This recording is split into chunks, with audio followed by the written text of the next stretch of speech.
गोरखपुर से प्रकाशित है ये। अभी आ जाइए। ये देखो गीता अध्याय 7, ये देख लो आँख खोल करके। गीता अध्याय 7 का इशू नंबर, ये देखो इशू नंबर 18 देखिए। मामे व अंतमाम गतिम अनुत्तमाम। देखिए ये सभी उदार हैं, परंतु ज्ञानी तो साक्षात मेरा स्वरूप ही है, ऐसा मेरा मत है। क्योंकि वह मदगत मन बुद्धि वाला ज्ञानी भक्त है। अनुत्तमाम यहाँ लिख दिया है बढ़िया, जबकि अनुत्तमाम घटिया।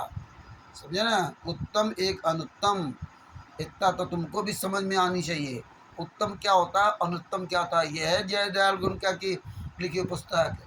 जब नहीं समझ में आया तो भड़बड़ा गए अनुत्तम। हाँ, और यहाँ लिख दिया बढ़िया, जबकि होता है घटिया। दूसरी पुस्तक दिखा रहा हूँ आपको, एक और ये छोटी पुस्तक है, इसमें आ जाओ। गीता अध्याय 7 देखो इस नंबर, ये क्या लिख दिया, मामोत्तम। ये देखो है, ये देख लो क्या है। और यहाँ क्या अर्थ किया है, ये सभी उदार हैं, परंतु ज्ञानी तो साक्षात मेरा स्वरूप ही है, ऐसा मेरा मत है। क्योंकि वह मदगत मन बुद्धि वाला ज्ञानी भक्त अति उत्तम गति स्वरूप मुझ में ही अच्छी प्रकार स्थित है। अनुत्तम में अति उत्तम कर दिया। ये देखिए, यही यहाँ कर दिया था, अनुत्तम का अति उत्तम। और बहुत बड़े ज्ञानी बनते हो। अनुत्तम मीन्स घटिया, उत्तम मीन्स अच्छा। इतनी भी अकल नहीं क्या है? बता रहे हो रामपाल रामपाल कर रहे हो, बोलने की तमीज सीख लो। हाँ, ये देखो गीता अध्याय 9 का श्लोक नंबर, ये देखो 20। तीनों वेदों में विधान किए हुए सकाम कर्मों को करने वाले, सोमरस को पीने वाले पाप रहित मनुष्य मुझको यज्ञों के द्वारा पूज कर स्वर्ग की प्राप्ति चाहते हैं। मुझको यज्ञ के द्वारा पूज कर स्वर्ग की प्राप्ति चाहते हैं। वे पुरुष अपने पुण्य के फलस्वरूप स्वर्ग लोक को प्राप्त होकर स्वर्ग में दिव्य देवताओं के भोगों को भोगते हैं। देखिए, तुम स्वर्ग तक जानते हो, स्वर्ग के आगे नहीं जानते हो। हाँ, देवताओं को भोगते हैं। फिर आ जाओ 2 नंबर 21 पे, फिर क्या कहते हैं, वे उस विशाल स्वर्ग को भोग कर पूर्ण क्षीण होने पर मृत्यु लोक को प्राप्त होते हैं। इस प्रकार स्वर्ग के साधन रूप तीनों वेदों में कहे वे सकाम कर्म का आश्रय लेने वाले और भोगों की कामना वाले पुरुष बार बार आवागमन में प्राप्त होते हैं, अर्थात पूर्ण के प्रभाव से स्वर्ग में जाते हैं और पूर्ण के क्षीण होने पर मृत्यु लोक में आते हैं। ऐसे ही जन्म मरण में चक्कर फंसे रहो, कभी भी संसार से आप उद्धार नहीं हो पाओगे। सुन लो ज्ञानी महाराज। देखिए गीता अध्याय 9 श्लोक नंबर 25, कहते देवताओं को पूजने वाले देवताओं को प्राप्त होते हैं, पितरों को पूजने वाले पितरों को प्राप्त होते हैं, भूतों को पूजने वाले भूतों को प्राप्त होते हैं, और मेरा पूजन करने वाला भक्त मुझको ही प्राप्त होता है। इसलिए मेरे भक्तजनों का प्रजन्म नहीं होता है। अब उनको कौन बताए? अब खुद तो मर जी रहा है, खुद बताया कि तेरे मेरे कई जन्म हो चुके हैं, तो यहाँ बता रहा भक्तों का पुनर्जन्म नहीं होता। खुद तो मरता जीता है और उनके भक्तों का पुनर्जन्म नहीं होता। अब आप क्या कहोगे ज्ञानी महाराज जी? अब देखिए अध्याय 10, गीता अध्याय 10 का श्लोक नंबर 2 देखो क्या कहता है, मेरी उत्पत्ति को अर्थात लीला से प्रकट होने को ना देवता लोग जानते हैं और ना महर्षि ही जानते हैं, क्योंकि मैं सब प्रकार से देवताओं और महर्षियों का भी आदि कारण हूँ, लोग कोई जानता ही नहीं है। अब क्या क्या दोगली बात करते हैं यहाँ, क्या कहते हैं नंबर में, जो मुझको अजन्मा अर्थात वास्तव में जन्म रहित अनादि और ईश्वर तत्व से जानता है, वह मनुष्य में ज्ञानवान पुरुष संपूर्ण पापों से मुक्त हो जाता है। बताइए। और उधर कह रहा तेरे मेरे कई जन्म हो चुके हैं, है? अर्जुन तेरे मेरे कई जन्म हो चुके हैं, तू नहीं जानता, मैं जानता हूँ सबको। ये गीता अध्याय 15 इस नंबर 1 पढ़ लो 1 से 4 तक। आदि पुरुष परमेश्वर मूल वाले, तुम्हारे सुना दो कि इसमें अर्थ सब गलत लिखा हुआ है, फिर भी तो सुना रहा हूँ। ब्रह्मा रूप में शाखा वाले, जिस संसार रूप पीपल के वृक्ष को अविनाशी कहते हैं तथा वेद जिसके पत्ते कहे गए, अपना अविनाशी ध्यान रखना। उस संसार रूप वृक्ष को जो पुरुष मूल रहित तत्व से जानता है वह वेद के तात्पर्य को जानने वाला है। ये संसार रूपी उल्टा पीपल के वृक्ष के को जो जानता है, जड़ से तत्व जानता है, वही तत्वज्ञानी है और कोई तत्वज्ञानी नहीं है। और तत्वज्ञान अगर कृष्ण को होता तो तत्वज्ञान दे देते। आगे क्या लिखा है, इशू नंबर 2 गीता 15 का।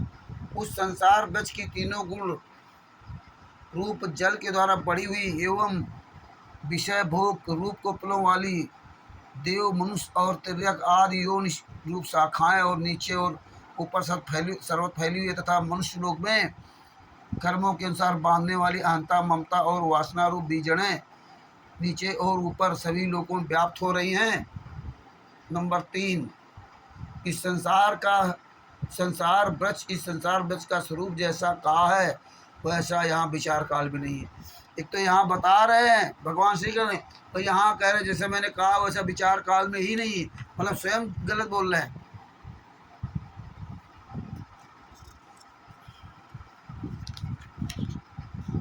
विचार काल में नहीं पाया जाता है, क्योंकि ना तो इसका आदि है और ना अंत है, तो ना इसकी अच्छी प्रकार से स्थिति है।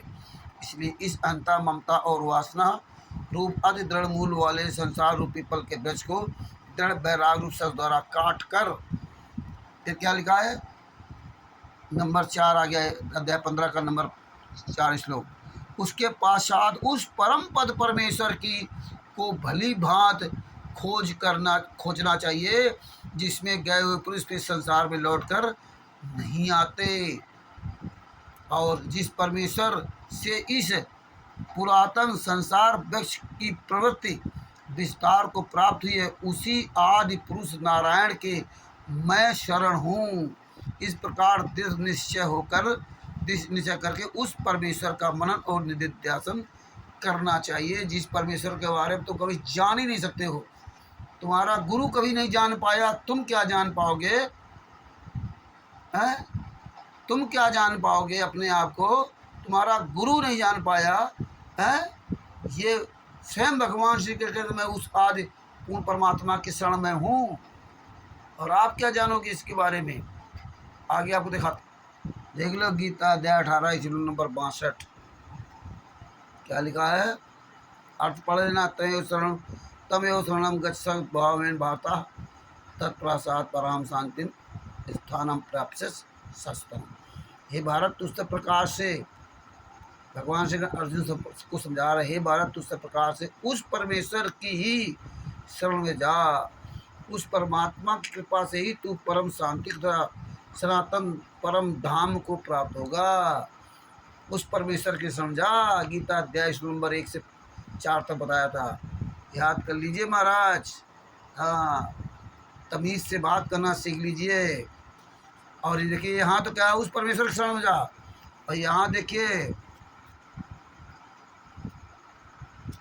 यहाँ देखो गीता अध्याय 18 श्लोक नंबर 66 में क्या लिया है, सर्वधर्मान प्रत्यज्य मामेकम शरणं व्रज अहम त्वां सर्व पापमेभ्यो मोक्षाम मा शुचय। इसमें क्या कर दिया, सर्वधर्मान प्रत्यज्य, अर्थ देखो क्या लिखा है, सभी धर्मों को अर्थात कर्तव्य कर्मों को मुझ में त्याग कर तू एक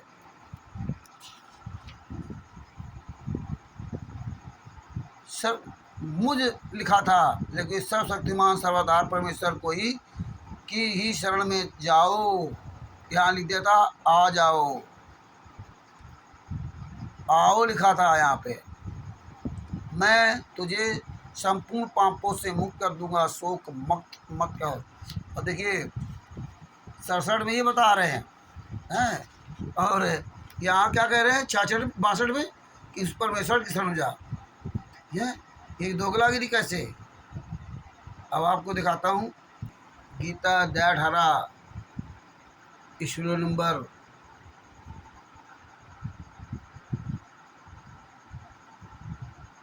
देखो 66 67 क्या कहा है?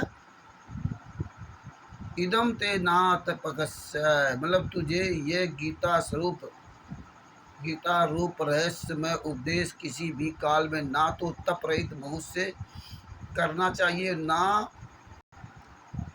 भक्ति रहित से, और ना बिना सुनने की इच्छा वाले से ही कहना चाहिए, तथा जो मुझ में दोष दृष्ट रखता है उसे तो कभी भी नहीं करना चाहिए। ये ध्यान सुन लो, अभी तो ये शुरुआत है।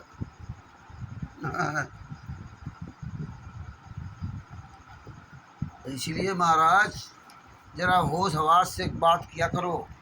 अभी तो आपको मैं नमूना दिखाया है, अभी तो रामचरितमानस का दिखाया नहीं है, अभी भागवत का नहीं दिखाया है। एक भी शास्त्र का कोई तुम्हें तत्व ज्ञान नहीं है। हमारे पास रामचरित, भागवत, गीता, कुरान, बाइबल, गुरु ग्रंथ साहिब सब है। सब प्रमाण है हमारे पास। चारों वेद, पांचवा वेद तो तुम जानते भी नहीं हो। चारों वेद हमारे पास हैं। ऐसा नहीं है कि सब मूर्ख हैं, वो गद्दार तो अलग बात है। हाँ, ये अहंकार त्याग दो, समझ गए? आता न जाता चुनाव चिन्ह छाता। ऐसे तो प्रमाण भेज दूंगा ना कि सोच नहीं पाओगे, तभी केवल नमूना भेजा है। इतना है, पढ़ के तुम्हारी बुद्धि ठीक हो जाना चाहिए। जय हो बंदी छोड़ की, सच साहेब बंदी छोड़, सतगुरु संत रामपाल जी महाराज की जय हो।